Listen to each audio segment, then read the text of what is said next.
Hey guys, thanks for joining us on this episode of Success Leaves Clues. Today we have a very special guest in Ivor Thomas, and we're going to hear all about his journey and his story as he got into real estate and what makes him successful today.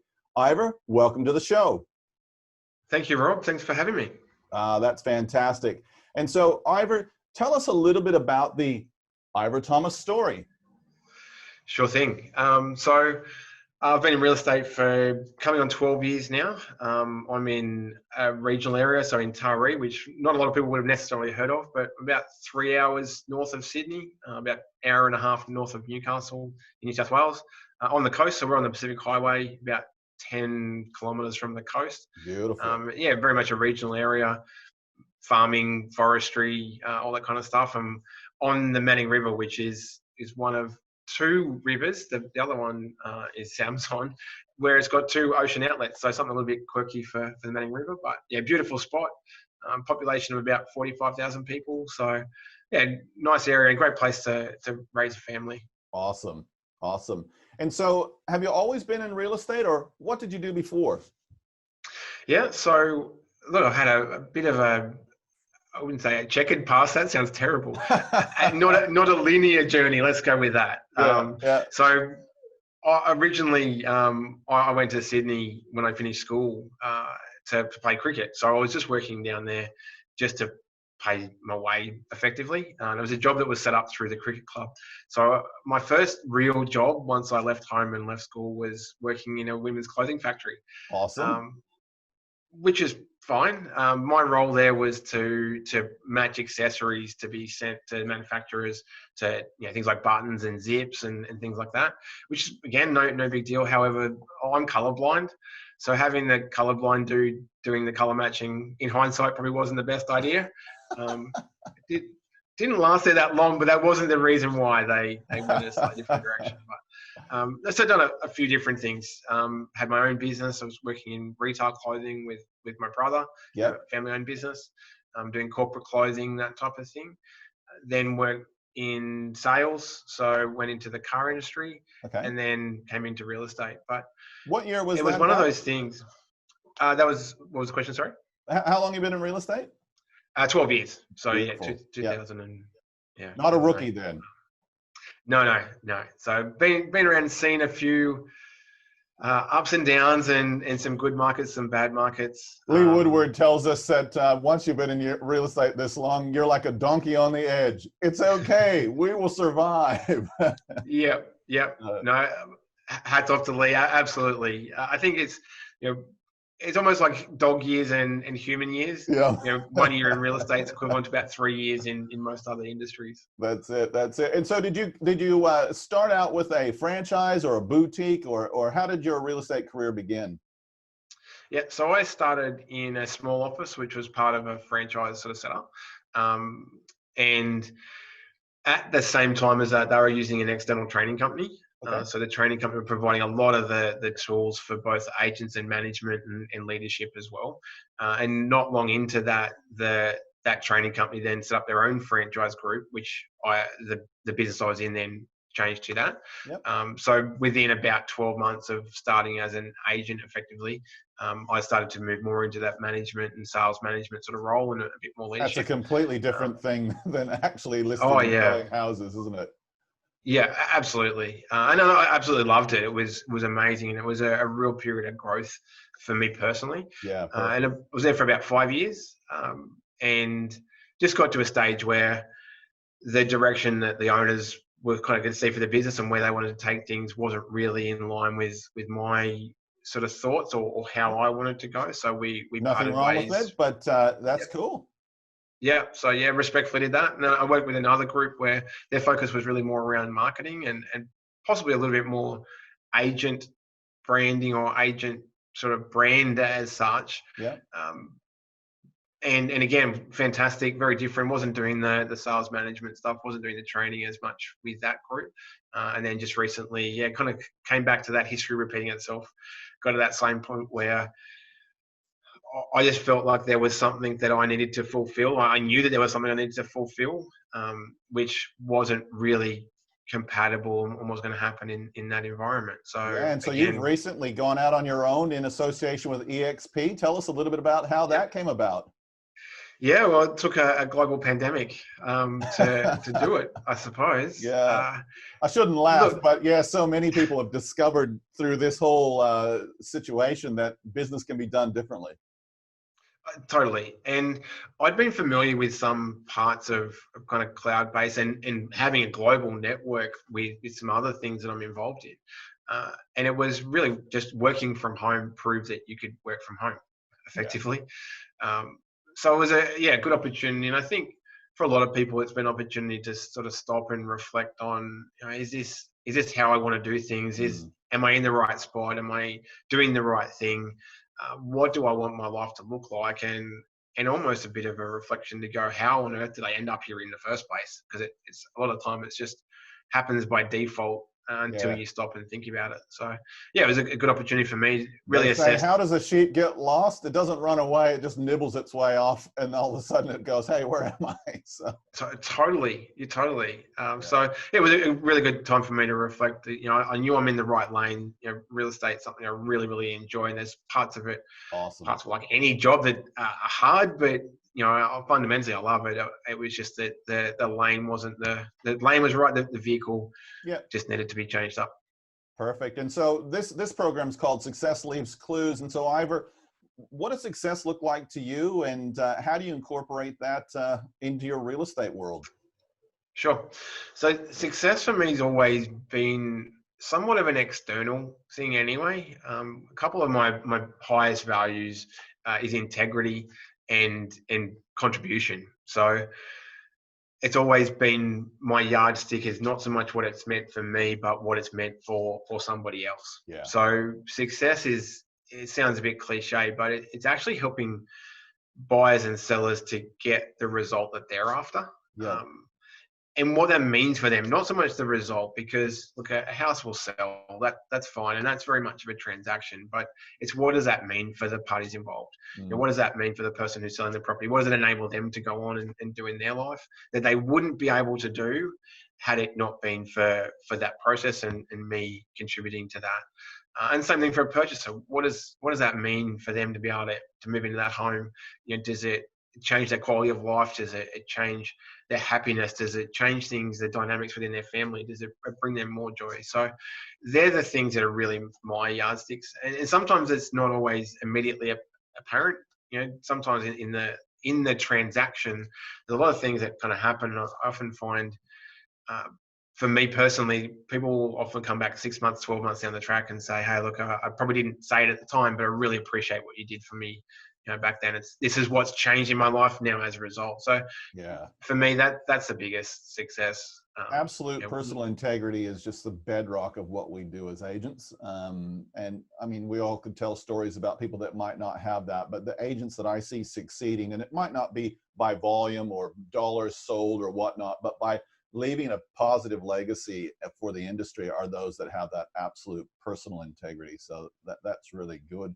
And moving forward, how are you've gone out on your own, and maybe we can give some advice for people. I know we've talked before about the industry has shifted so much where it's more about people wanting to connect with you, Ivor, rather than a brand so much. How's Yep. that experience, and how are you going to push that going forward? Yeah, totally. Look, I think for a lot of agents, there's a point where people will choose you rather than the brand as such. You become the brand. Um, Look, for me, I've probably gone about it perhaps a little bit differently, but I think in a way it's kind of easy to replicate. So um, one of the biggest things for me is I do a lot of stuff in the community itself. So I'm involved with the local business chamber. I'm involved with the cycling club. I'm also an ambassador for Ronald McDonald House Charity, so I fundraise for them as well.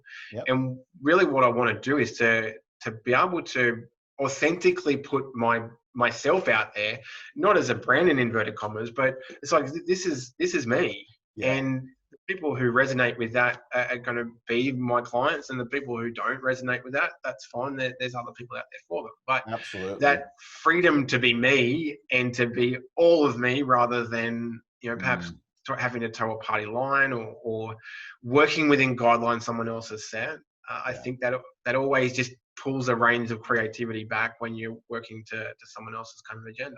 Yeah.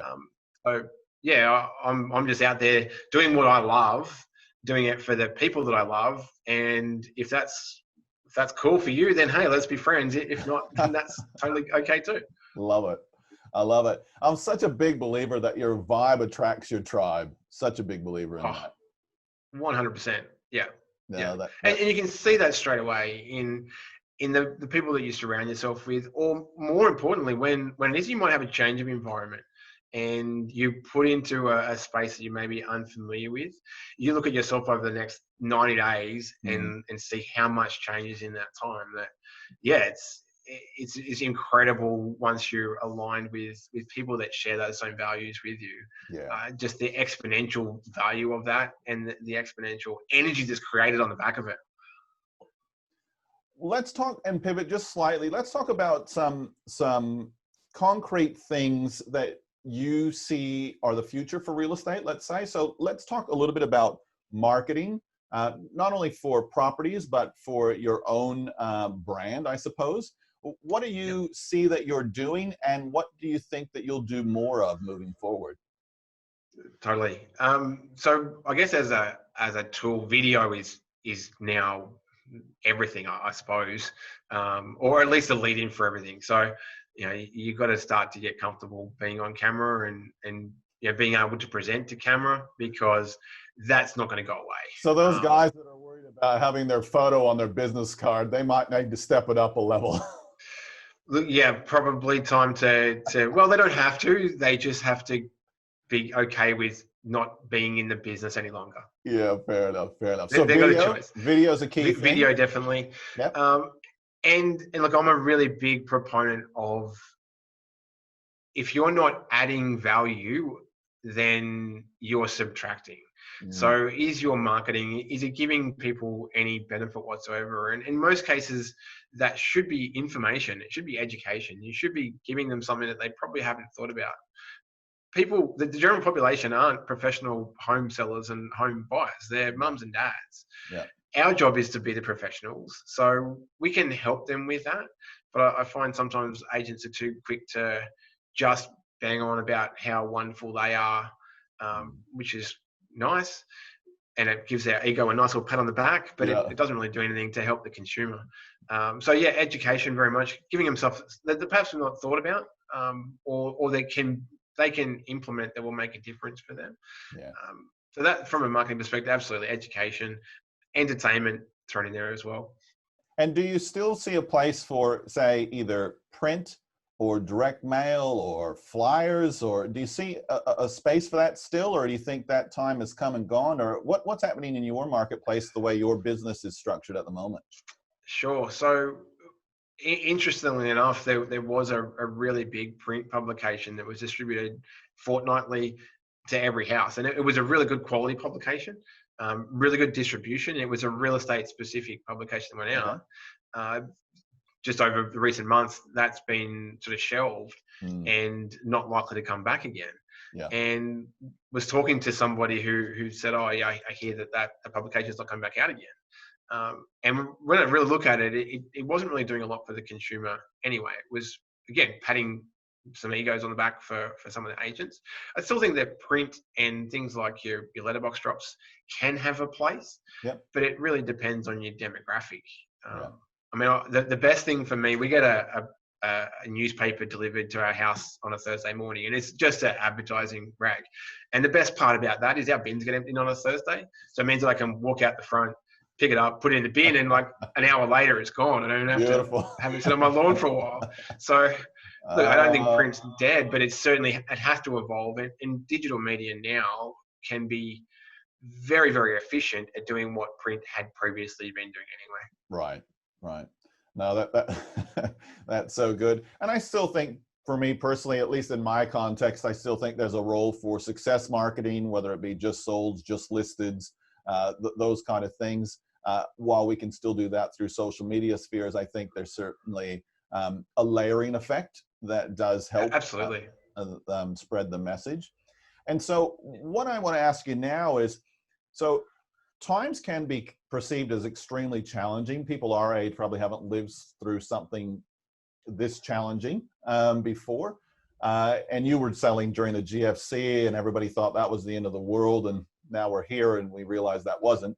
How do you keep yourself positive of mind throughout challenging times? Sure. It's a great question. And I've never really had much of a problem in being motivated from the perspective of there are still people that need help. So there's still going to be people that need that assistance, they need that guidance. And if it's not me, then who is it that's going to be? And yes, we're all in this sort of together, but for me to have an impact, it's to be able to help them get through that. So I've never really focused too much on the crisis or the drama because I've always kind of equated it to being in a rip in the ocean. Yeah. For a seller or a buyer, and if they're stuck in a rip, which is what it feels like for them, they're not sure what's going on. It's all very, very new and it's all scary. There's no advantage to me being a lifeguard and jumping in the rip with them. That's craziness. My job is to be the one there up on the shore, up on the tower, looking at it and going, okay, well, what you need to do is swim here or doing whatever is appropriate, but not jumping in that with them. So it's probably been able to... quite intentionally keeping emotionally disconnected, empathetic maybe, but not sympathetic. Sympathetic meaning I'm in there with you. Empathetic meaning, cool, let's observe the situation. How do we work through that? That's kind of your... Absolutely, yeah. And look, sometimes that's not having conversations that people particularly enjoy having, and I don't particularly enjoy them, but they can be hard conversations. But if that's what gets them out of the rip, then cool. That I'm okay with that. Yeah. So yeah, look, it's a time where I think honesty and complete honesty, and even that's sometimes honesty about our own limitations, is really, really important with sellers. Treat them with some respect, treat them with some intelligence, and say, this is what we're facing. They're well aware of the situations that are going on. And just, it's not a case of just being there with them. It's saying, this is what's going on. This is what I think we can do about it, or this is my prescribed sort of method from here on. How do you feel about that? And it's not about telling them what to do. You have to be working in partnership, but we're supposed to be the trusted advisor. It's not just going along for things. And it's certainly not blowing smoke up people's bums and telling them it's all great and we can get you record prices and stuff like that. I think the sooner that as an industry we can get away from that and actually being of service to people, that will make a big difference. It was interesting as we started to, in WA where I am, as we started to go into a downward trend a few years ago, what analysts would say, they're having a negative growth cycle. Well, that sounds positive, but it's not. It's true. It was just interesting to watch those agents who had constantly put that message out. I'm number one, I'll get you a higher price than anyone else, and overpromising. In that transition, they've had to totally some of them aren't in the industry anymore because they couldn't handle the fact that they couldn't guide people through a negative growth cycle, or they had to get real with themselves that it wasn't them, it was the market, and retooling in that situation. So, Ivor, I just want to ask you a couple of questions. If you were a new agent, or maybe someone that has transitioned to a new brand, like you've moved to your business to be in partnership with EXP, what would be 1 or 2 or 3 things that you would suggest to them to hit the ground running? Sure. I would say learning is the one thing. So education. And look, some of the networks are great at providing tools for that and resources, but you'll have to find the ones that resonate for you. So a trainer or a message that might come out from corporate or from anywhere, it could be on YouTube, it doesn't really matter. What's good for you, Rob, may not have any impact on me whatsoever. So 100%. It's finding the stuff that really gels for you, and sometimes that's going to annoy the crap out of you. It's going to be stuff that you don't want to hear, but it's almost the stuff that you don't want to hear is probably the things that you need to hear the most. So yeah, self-education, get out there and learn, see everything as a learning opportunity. That listing you go out to and you screw the whole thing up, Yep. use that as a catalyst to get better for your next one. Education, and find the right support, whether that's within an office or even externally. Seek out people who have actually got you back, and will sometimes, again, deliver you some hard truths occasionally, but that are there to see you grow as well. Sometimes offices aren't the most supportive of environments, particularly if it's a very competitive kind of setup, which can happen from leadership. Fortunately, I've never really been in that situation, but find people that want to see you succeed and hang on to them. Seek out mentors.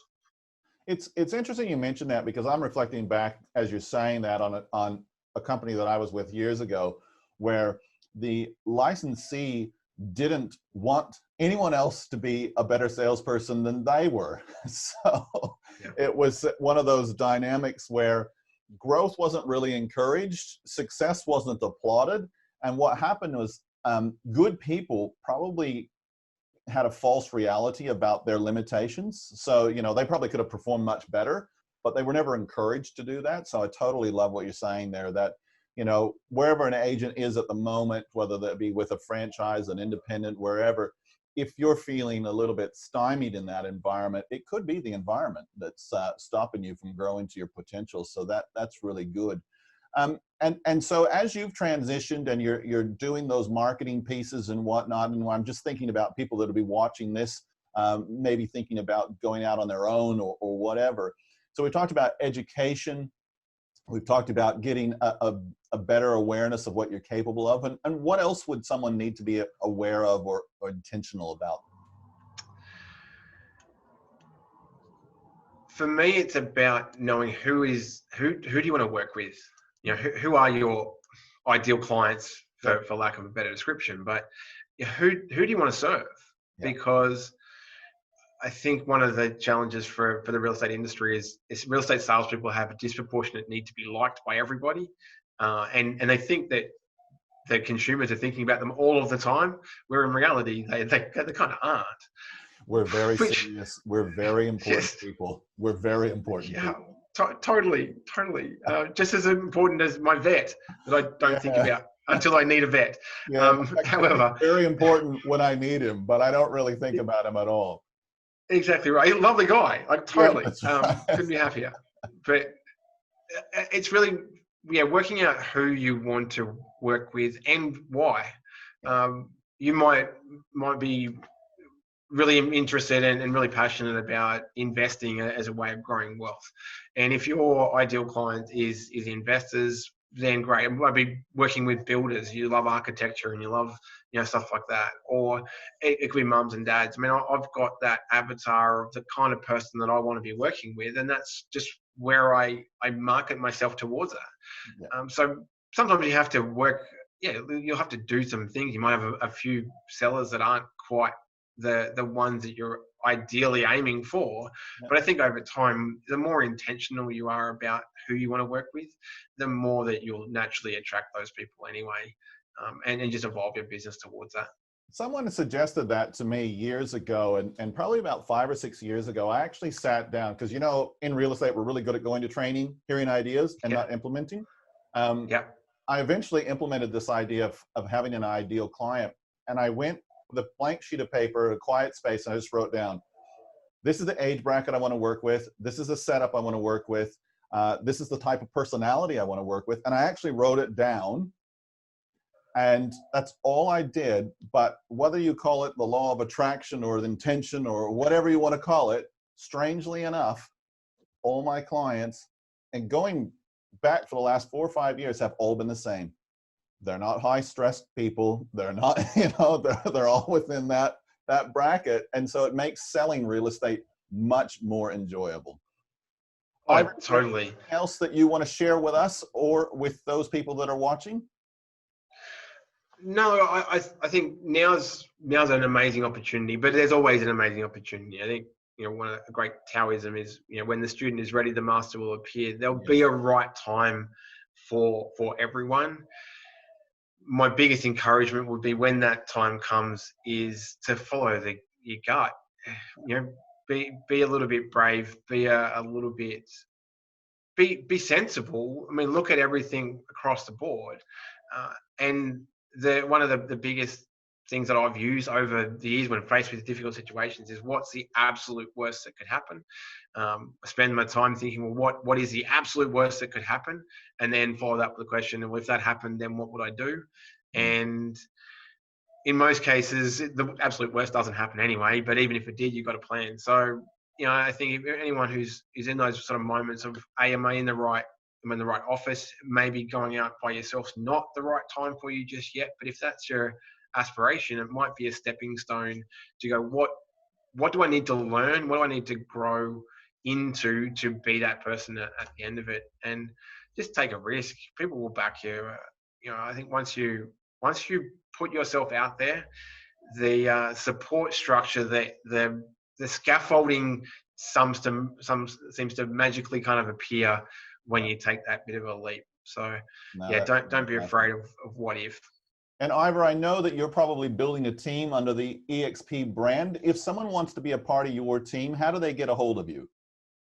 Yeah, look, I'm pretty much available all the time. So through Facebook, give me a call, email. I'd love to have a chat. And having worked in management and been around a lot of different offices, I'm pretty good at being able to see where the environment may not be quite right. And I've had people already that say, look, the best place for you right now is where you are. Yep. You've still got a lot of growing to do in that space. But yeah, look, give me a call, send me a message, Facebook, LinkedIn. I'm everywhere. Beautiful, beautiful. Ivor Thomas, thanks for being on the show. Thanks, Rob. Thanks for having me, mate. Yep, no problems at all. Guys, thanks for joining us on this episode of Success Leaves Clues. Some brilliant stuff that Ivor shared with us. And until next time, take care.